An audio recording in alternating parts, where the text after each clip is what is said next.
Por quê? Por que há tanta dor, tanta tristeza neste mundo? O abuso, o tráfico de pessoas, a guerra, a escravidão, a fome criada pelo homem numa terra sem lei onde todos estão em perigo por causa dos violentos que se preocupam apenas com seu poder. A saúde precária, os vícios, as famílias destruídas, muita violência. Os terremotos, as tsunamis, a destruição causada pela natureza, o sofrimento, as lágrimas e a pior catástrofe, a morte. Todos são afetados. Ninguém escapa de toda esta angústia. Nem sempre foi assim. No princípio, o Criador fez os céus e a terra. Tudo o que ele fez era bom, e no auge de sua criação fez o primeiro homem e a primeira mulher. Sejam frutíferos, lhes disse, multipliquem-se, governem sobre a minha criação. Faça dela um paraíso de louvor, glória e paz entre seus filhos, e eu habitarei entre vocês e os abençoarei. Tudo estava bem por um tempo no lindo jardim de Deus, até a catástrofe chegar. O homem e a mulher não queriam mais ser servos. Já não estavam mais felizes em deixar Deus ser Deus e adorá-lo e servi-lo. Queriam poder para eles mesmos. Queriam governar o mundo sem ele. Em um ato impensável de rebelião, declararam sua independência do Criador do mundo. E as trevas caíram sobre o planeta. As trevas se elevaram. Tendo se rebelado contra o Criador, a humanidade não confiava mais nele e não o conhecia mais, e começaram a criar novos deuses de sua própria imaginação. Deuses de madeira e de pedra, deuses que não podiam falar, nem ouvir e nem enxergar, deuses que foram caprichosos e cruéis. As trevas se espalharam. As pessoas começaram a abusar de outras pessoas, excluindo-as, escravizando-as, matando-as. Nações entraram em guerra contra outras nações. A justiça foi lançada ao chão. As pessoas choravam pela dor que estava sobre o mundo e se perguntavam: há alguma esperança? As trevas se espalharam. A terra já não era mais um jardim de prazer. A terra debaixo de seus pés estava amaldiçoada. Espinhos e ervas daninhas cresceram. A terra estava fora de sua ordem. Secas, fome, inundações, pestes, terremotos. O mundo se agitou como uma mulher com dores de parto. As trevas haviam penetrado. A vergonha, a culpa, a solidão, a ansiedade, a desesperança e o medo de que nada jamais poderia mudar a maneira que o mundo estava agora. As trevas e a morte estavam em todos os lugares. O Criador contemplou e lamentou-se. O prêmio de sua criação, a humanidade feita à sua imagem, havia rejeitado seu amor e, apesar de repetidos convites para regressar a ele, continuaram a se rebelar e a construir um mundo de caos e corrupção. Mas o Criador não seria derrotado em seu propósito. Ele amava sua criação e procurou por um homem no qual, por meio dele, pudesse trabalhar para restaurar a terra e toda a humanidade ao seu plano original de amor e beleza. E um dia, Deus encontrou esse homem. Seu nome era Abraão. Abraão buscava a verdade, e seu coração estava perturbado. Ao ver os templos e os santuários para os deuses de sua cidade, ele sabia que essas caricaturas do Criador eram falsas e que o Deus verdadeiro era outro, alguém acima destas divindades e ídolos sem vida erguidos diante de todos. O Deus verdadeiro não seria assim. O Deus verdadeiro não seria uma destas imagens grotescas feitas por mãos de homem que os sacerdotes usavam para controlar as mentes das pessoas. Quem é você, Deus? Onde você está? Revele-se a mim, disse Abraão. E uma noite o Criador respondeu: Abraão, Abraão, tenho visto sua busca, tenho visto seu coração, e agora venho a ti. Sou o Deus verdadeiro de toda a criação. Saia da terra e do meio dos teus parentes e da casa do teu pai, e vá à terra que eu lhe mostrarei. Farei de ti uma grande nação, e te abençoarei, e te engrandecerei, e tu serás uma bênção. E por meio de ti, todos os povos da terra serão abençoados. As palavras tocaram profundamente na alma de Abraão e permaneceram nele. E ele deixou sua família e viajou para Canaã, a terra prometida, que muitos chamam de Terra Santa, porque Deus agiria naquela terra para restaurar todas as coisas. Mas de todas as palavras que o Deus verdadeiro disse a Abraão, estas se destacam mais. Abraão, todas as famílias da terra serão abençoadas através de você. Deus usaria Abraão e seus descendentes para restaurar o mundo. Isto era revolucionário. Era uma mudança. Isto era diferente.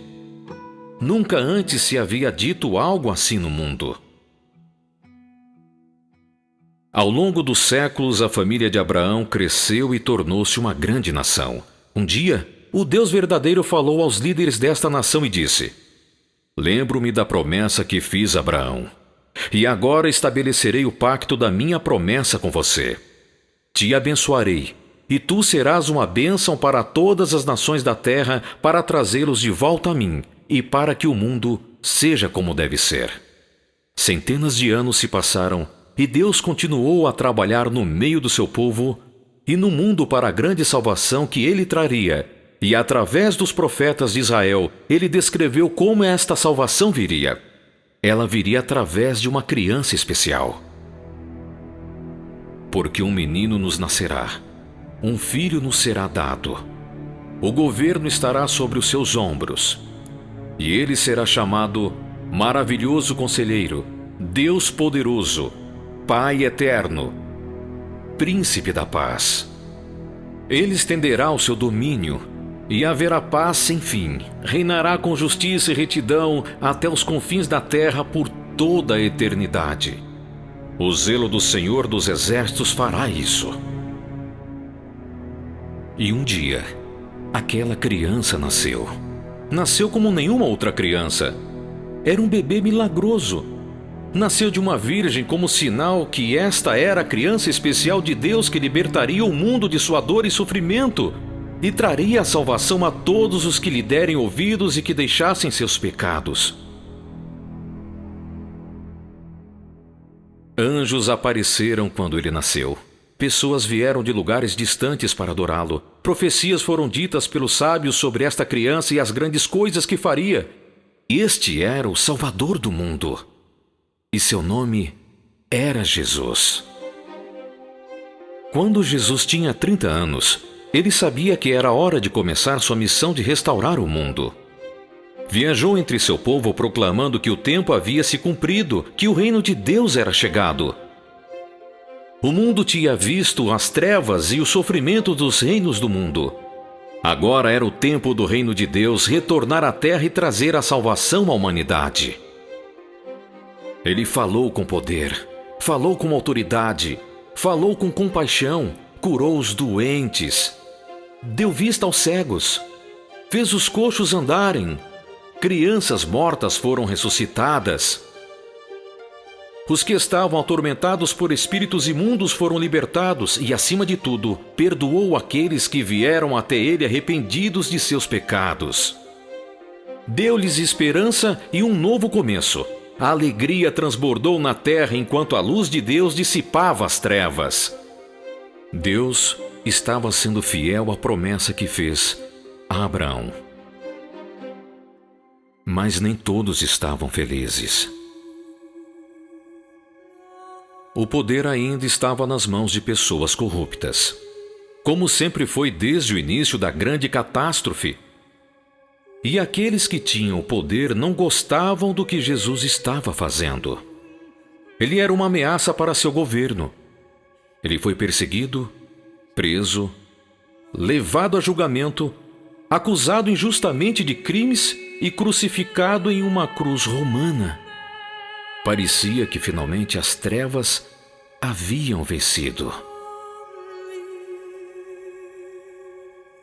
Parecia que as trevas haviam derrotado a luz que havia vindo ao mundo.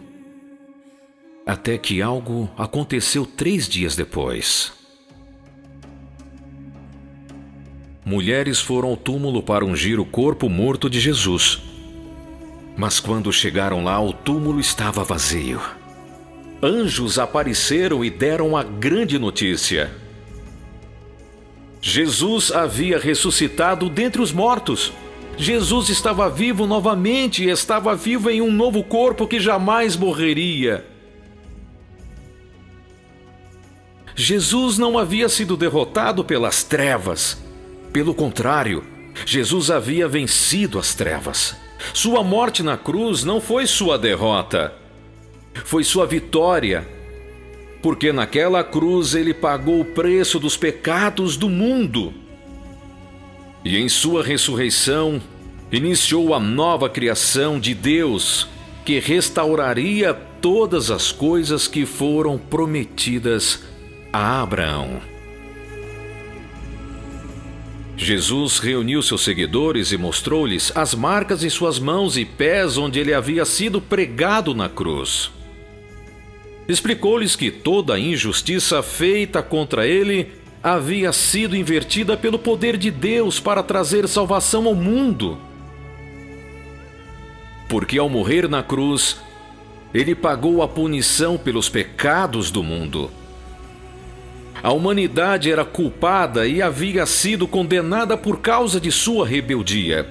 A humanidade merecia o julgamento, mas Jesus levou a punição sobre si e por todos. A humanidade agora poderia ser perdoada pelos seus pecados para regressar ao seu Criador. Já não havia mais necessidade de sacrificar animais pelos pecados, porque Jesus já havia feito o sacrifício maior. Já não havia mais necessidade de temer o que havia do outro lado da morte, porque Jesus venceu a morte quando ressuscitou da sepultura. Aquele que tinha curado doentes e perdoado os pecadores, agora havia vencido todos os inimigos ao sair da sepultura como o verdadeiro Senhor do mundo. Então, disse aos seus seguidores que os enviaria em uma missão. Sua missão era dizer ao mundo sobre ele e o que havia feito. Sua missão era dizer ao mundo que seus pecados podiam ser perdoados através dele, que podiam encontrar vida nele, que tudo o que tinha sido perdido por causa da grande catástrofe agora poderia ser restaurado.